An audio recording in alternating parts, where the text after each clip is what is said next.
የመካከለኛው ምስራቅ ሰማይ አሁን በሰላማዊ ደመና ሳይሆን እጅግ አስፈሪ በሆነ የጦርነት ጥላ ተሸፍኗል። በቤይሩት በቴህራንና በዋሽንግተን መካከል ያለው ዲፕሎማሲያዊ ግንኙነት ተቋርጦ አሁን ዓለም የምትሰማው የተቃጣ የሰይፍ ድምፅ ብቻ ሆኗል። የእስራኤል መከላከያ ኃይል በኢራን ላይ ቀጥተኛ ጥቃቶችን መጀመሩን የሚጠቁሙ ዘገባዎች ከሲኤንኤንና ሌሎች ዓለም አቀፍ ሚዲያዎች እየወጡ ነው። እስራኤል የኢራንን የኒውክሌር ጣቢያዎችና የሚሳኤል መጋዘኖች ኢላማ ያደረገ ስልታዊ ዘመቻ መጀመሯን ተከትሎ ቴህራን በከፍተኛ ቁጣ መናወጥ ጀምራለች። የእስራኤል አውሮፕላኖች በሶሪያና በሊባኖስ የሚገኙ የኢራን ተላላኪዎችን ሲደበድቡ፣ የኢራን ጀነራሎች ደግሞ ምላሻችን እጅግ ጨካኝ ይሆናል በሚል ዛቻ አጸፋውን ለመመለስ ተዘጋጅተዋል። ይህ የሁለት ሀገራት ፍጥጫ አሁን ወደ ቀጥተኛ ግንባር ተሸጋግሯል። በእስራኤልና በኢራን መካከል ለዓመታት ሲካሄድ የነበረው የጥላት ጦርነት አሁን ወደ ግልጽና አውዳሚ የጦር ሜዳነት ተለውጧል። አዳዲስና እጅግ አሳሳቢ የሆኑ ዘገባዎች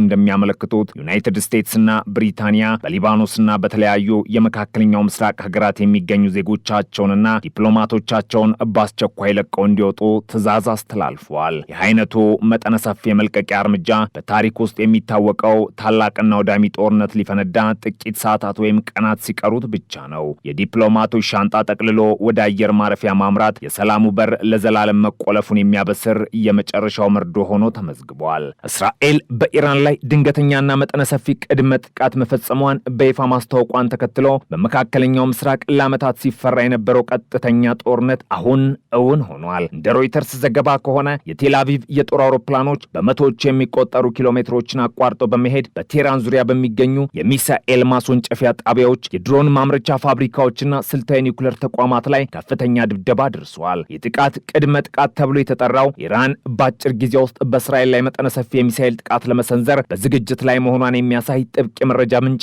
በመገኘቱ እንደሆነ የእስራኤል መከላከያ ኃይል ገልጿል። የእስራኤሉ ጠቅላይ ሚኒስትር ቤንያሚን ኔታንያሁ ለአገሪቱ ሕዝብ ባደረጉት ንግግር ሀገራችንን ከአደጋ ለመከላከል ማንኛውንም እርምጃ ለመውሰድ አንቆጠብም ሲሉ ጥቃቱ የእስራኤልን የህልውና መብት ለማስከበር የተወሰደ መሆኑን አረጋግጠዋል። በሌላ በኩል ኢራን በወሰደችው የአጸፋዊ መከላከል እርምጃ ጥቃቱን ማክሸፏን ብትገልጽም በቴህራንና በሌሎች ከተሞች ከፍተኛ የፍንዳታ ድምጾች መሰማታቸውንና በሳተላይት ምስሎች የሚታየው ቃጠሎ ግን የጉዳቱን መጠን አሳሳቢነት ያሳያል። የኢራን ከፍተኛ መሪ አያቶላህ አሊ ካሚኒ ጠላት ታሪካዊ ስህተት ፈጽሟል በማለት ያጸፋ ምላሹ ፈጣንና ከባድ እንደሚሆን አስጠንቅቋል። ይህ ወታደራዊ መባባስ የዓለምን ኢኮኖሚ ወዲያውኑ አንቀጥቅጦታል። የሆርሙዞች ደህንነት አደጋ ላይ መውደቁን ተከትሎ የነዳጅ ዋጋ በዓለም አቀፍ ገበያ በአንድ ጀንበር ከ10 በመቶ በላይ ጭማሪ አሳይቷል። አሜሪካ በሊባኖስና በሌሎች ጎረቤት ሀገራት የሚገኙ ዜጎቿንና ዲፕሎማቶቿን በአስቸኳይ እንዲወጡ ማዘዟ ጦርነቱ ወደ ቀጠናው ጦርነት ሊያድግ እንደሚችል ትልቅ ፍንጭ ሰጥቷል። የትራምፕ አስተዳደር በእስራኤል ሉዓላዊነት ላይ እንደሚቆም ቢገልጽም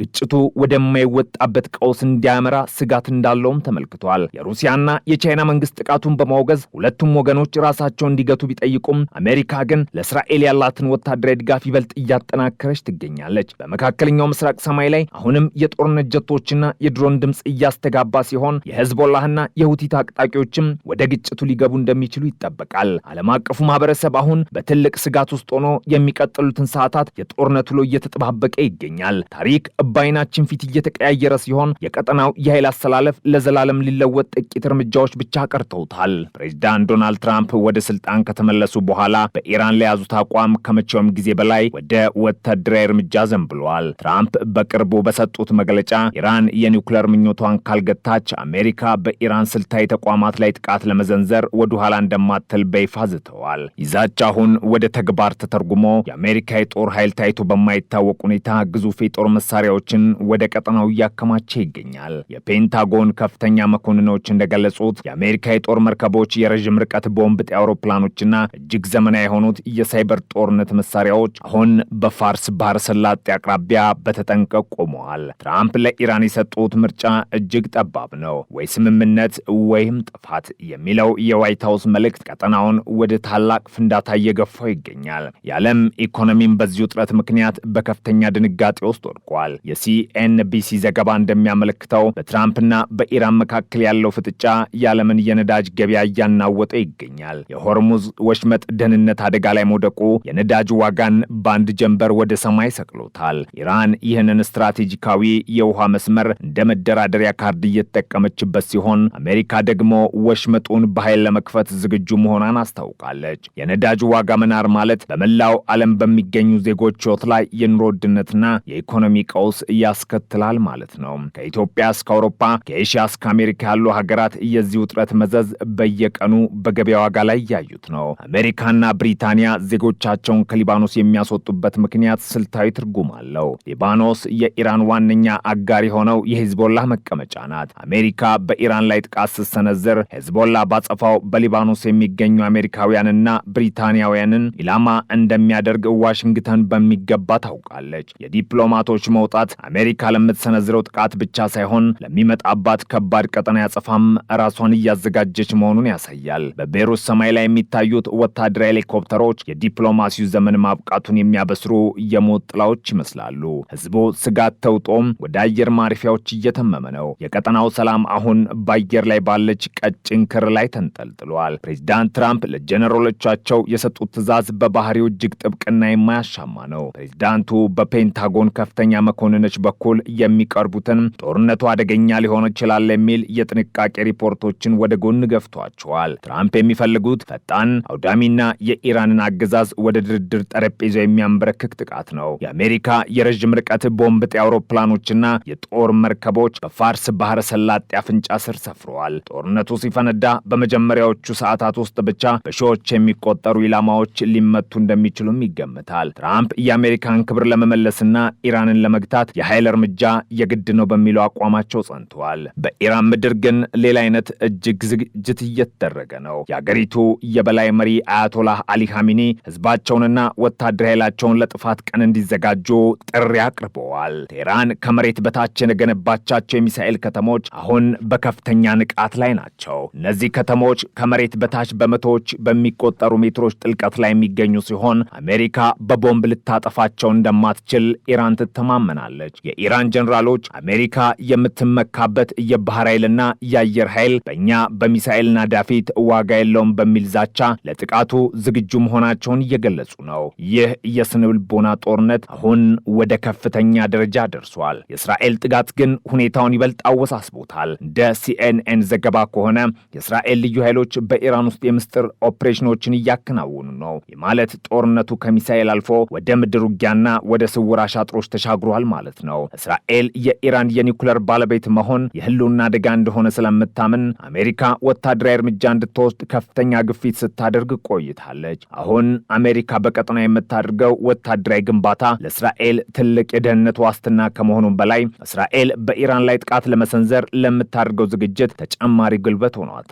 የነዳጅ ገበያውን ንዝረት ደግሞ ዓለም አቀፍ ስጋት ሆኗል። የሆርሙዝ ወሽመጥ የዓለም የነዳጅ ንግድ 20% የሚሸፍን በመሆኑ ማንኛውም ግጭት መላውን ዓለም ወደ ኢኮኖሚ ድቀት ይከተዋል። ትራምፕ የነዳጅ መስመሮችን በኃይል እናስከብራለን ቢሉም ኢራን ግን ወሽመጡን የመቆለፍ አቅም እንዳላት በተደጋጋሚ አሳይታለች። የነዳጅ ዋጋ መናር የትራንስፖርት፣ የምግብና የሌሎች መሰረታዊ ፍላጎች ዋጋ እንዲጨምር ያደርጋል። ይህ የኢኮኖሚ ጦርነት ተራውን የዓለም ህዝብ የጦርነቱ ቀጥተኛ ሰለባ እያደረገው ይገኛል። ኢራን አሜሪካን የምታስጠነቅቀው ውስን ጥቃት የሚባል ነገር እንደማትቀበል ነው። ለቴህራን በአንድ የኒውክሌር ጣቢያ ላይ የሚሰነዘር ጥቃት መላውን የኢራን ሉዓላዊነት እንደ መድፈር ይቆጠራል። ስለዚህም ምላሻቸው በአሜሪካ ላይ ብቻ ሳይሆን አሜሪካ በቀጠናው ባሏት አጋሮች ማለትም በእስራኤልና በባህረ ሰላጤ ሀገራት ላይ ጭምር እንደሚሆን በግልጽ ተናግሯል። ይህ ደግሞ ግጭቱን ወደ ሶስተኛው የዓለም ጦርነት ሊያመራው የሚችል አደገኛ ፈንጂ ነው። አሜሪካ በሊባኖስ ላይ ወሰደችው የዲፕሎማቶች ማስወጣት እርምጃም ይህንን ሰፊ ጦርነት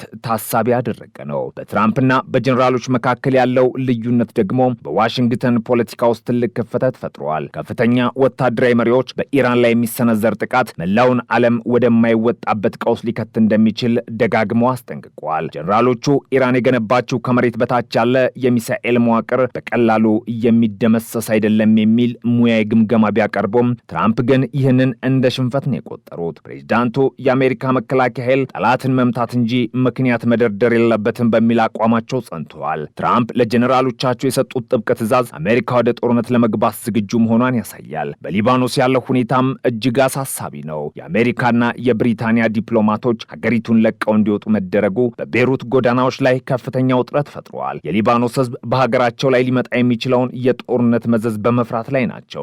ሄዝቦላህ በኢራንና በአሜሪካ መካከል የሚቀሰቀሰውን ጦርነት እንደ መጨረሻው ፍልሚያ ሊመለከተው እንደሚችል ይገመታል። ይገመታል። ይህ ማለት እስራኤል ከሰሜን አቅጣጫ ከፍተኛ የሮኬት ናዳ ሊዘንብባት ይችላል ማለት ነው። መላው መካከለኛው ምስራቅ አሁን በአንድ ላይ ተሳስሮ ወደ ገደል አፋፍ እየተጓዘ ነው። ኢራን የኒኩለር ፕሮግራሟን ለማጠናከር የምታደርገው ጥረት አሜሪካን ይበልጥ እያስቆጣት ነው። በናታንዝና በፎርዶ የሚገኙት ማዕከላት ከመሬት በታችና በከፍተኛ ጥበቃ የሚገኙ በሆናቸው አሜሪካ እነዚህን ቦታዎች ለመምታት እጅግ አውዳሚ የሆኑ ቦምቦችን ለመጠቀም ልትገደድ ትችላለች። ይህ ደግሞ በቢሊዮኖች የሚቆጠር ዶላር ንብረት የሚያወድምና የአካባቢውን ደህንነት አደጋ ላይ የሚጥል እርምጃ ይሆናል። የኢራን መሪዎች ግን የኒውክለር መብታችንን ለማስከበር ማንኛውንም መስዋዕትነት እንከፍላለን በሚለው አቋማቸው ጸንተዋል። በትራምፕና በሐሚኒ መካከል ያለው የቃላት ጦርነት አሁን ወደ መጨረሻው ምዕራፍ ላይ ደርሷል። ትራምፕ ኢራን ቦምብ እንዲኖራት በፍጹም አንፈቅድም ሲሉ፣ ሐሚኒ ደግሞ አሜሪካን እናስለቅሳታለን በሚል ዛቻ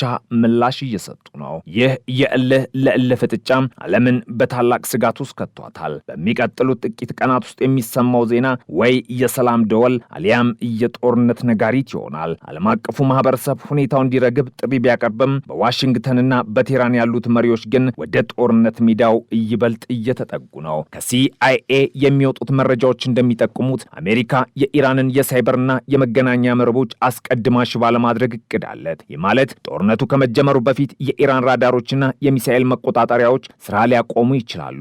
ሆኖም ኢራን በበኩሏ የራሷን የሳይበር ጦር አደራጅታ አሜሪካን በዲጂታል ዓለም ለመጋፈጥ ዝግጁ መሆኗን ገልጻለች። ይህ ከዓይን እይታ ውጭ የሚደረገው ጦርነት ምናልባትም ከመጀመሪያው የሚሳኤል ተኩስ ቀድሞ ሊጀመር ይችላል። የዲጂታል ጨለማ በመላው ኢራን ላይ ሲነግስ በሰማይ ላይ የሚሰማው የሀያላን ጀቶች ድምፅ ግን ይበልጥ እየጎላ መጥቷል። የሰኞና የማክሰኞ ቀናት ምናልባትም የነገው ለታሪክ እጅግ ወሳኝ የሆኑ የታሪክ ምዕራፎችን ይዘው ብቅ ሊሉ ይችላሉ። የአሜሪካ ጀቶች ወደ ኢራን ሰማይ ያመራሉ ወይንስ የዲፕሎማሲው ብርሃን ሰላም ይዘው ብቅ ይላል የሚለው ጥያቄ ምላሽ ለማግኘት ሰዓታት ብቻ ቀርተውታል። የአሜሪካ ዲፕሎማቶች በሊባኖስ አየር ማረፊያና የሁለቱ ሀገራት ጦር በባህር ላይ ሆነው የሚቀጥለውን የታሪክ መለወጫ ክስተት እየተጠባበቁ ነው። የመካከለኛው ምስራቅ ሰማይ አሁንም በጭስና በስጋት ተሞልቶ ይቀጥላል። የሰው ልጅ ወደፊት ዕጣ ፈንታ በእነዚህ ኃይለኛ ፍጥጫዎች መካከል ባለች ቀጭን ገመድ ላይ ተንጠልጥሏል። ታሪክ አሁን በትልቅ የፈተና መድረክ ላይ ቆሟል። በአንድ በኩል ዘመናዊ ቴክኖሎጂ የፈጠረው አጥፊ ኃይል፣ በሌላ በኩል ደግሞ የመሪዎች እልህና የስልጣን ጥማት የሰላምን በር በርግደው ለመውጣት ቆርጠው ተነስተዋል። የሆርሙዝ ወሽመጥ ዝምታ ከጥቂት ሰዓታት በኋላ በሚሰማው የሚሳኤል ጩኸት ሊተካ ይችላል። እያንዳንዱ የሚተኮስ ጥይትና እያንዳንዱ የሚሰነዘር ዛቻ በመቶ ሚሊዮኖች የሚቆጠሩ ሰዎችን ሕይወትና የዓለምን ኢኮኖሚ ጣፈንታ ይወስናል። ከዲፕሎማሲው ብዕር ይልቅ በባህር ላይ ያሉት መርከቦች የበላይነት የያዙበት ወቅት ዲፕሎማሲው ምን ያህል እንደተዳከመ ማሳያ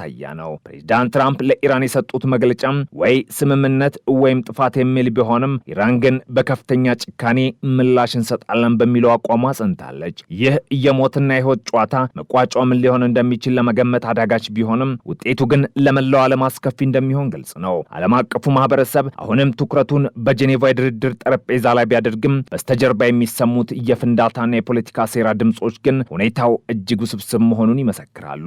እነዚያ በኢራን ሰማይ ላይ የታዩት የሩሲያ መሳሪያዎች፣ በአሜሪካ የጦር መርከቦች ላይ የተደገኑት የሚሳኤል ማስወንጨፊያዎችና በዲፕሎማሲው ክርደሮች የሚታየው ቅዝቃዜ ሁሉም በአንድ ላይ ተዳምረው የዘመናችንን ጥልቁን ወታደራዊ ድራማ እየከወኑ ነው። የሰላሙ ጭላንጭል መቼ ወደ እውነተኛ ብርሃን እንደሚቀየር ወይም መቼ ወደ ጨለማ ጦርነት እንደሚለወጥ የሚወሰነው በሚቀጥሉት ጥቂት ሰዓታት እንቅስቃሴዎች ብቻ ነው። ዓለማችን በፈንጅ ላይ ቆመች ያህል ሆናለች። የትኛው ወገን ቀድሞ ቃታውን ይስባል የሚለው ጥያቄ ዛሬ ተመልሷል። እስራኤል ቃታዋን ቀድማ ስባለች። የኢራን ጦር በባህር ላይ ያሰማራቸው አዳዲስ የሚሳኤል ማስወንጨፊያዎችና የአሜሪካ አውሮፕላን ተሸካሚ መርከቦች ፍጥጫ የቀጠናውን ጸጥታ ሁኔታ እጅግ አደገኛ አድርገውታል። ሩሲያና ቻይና ይህንን ውጥረት በትኩረት እየተከታተሉት ሲሆን አሜሪካ የምትወስደው ወታደራዊ እርምጃ የቀጠናውን ያህል አስተላለፍ ሊለውጠው እንደሚችል ያውቃሉ። ፑቲንና ዢ የትራምፕን አስተዳደር ከመጠን ያለፈ ኃይል ከመጠቀም ተቆጠብ በሚል ቢመክሩም ዋሽንግተን ግን የሰላም ጥሪዎችን የመስማት ፍላጎት ያላት አይመስልም። ጦርነቱ ቢጀመር ከሁለት ሀገራት አልፎ የዓለም ሀያላን ሀገራት የሚሳተፉበት ሰፊ ግጭት ሊሆን ይችላል የሚል ስጋትም አለ።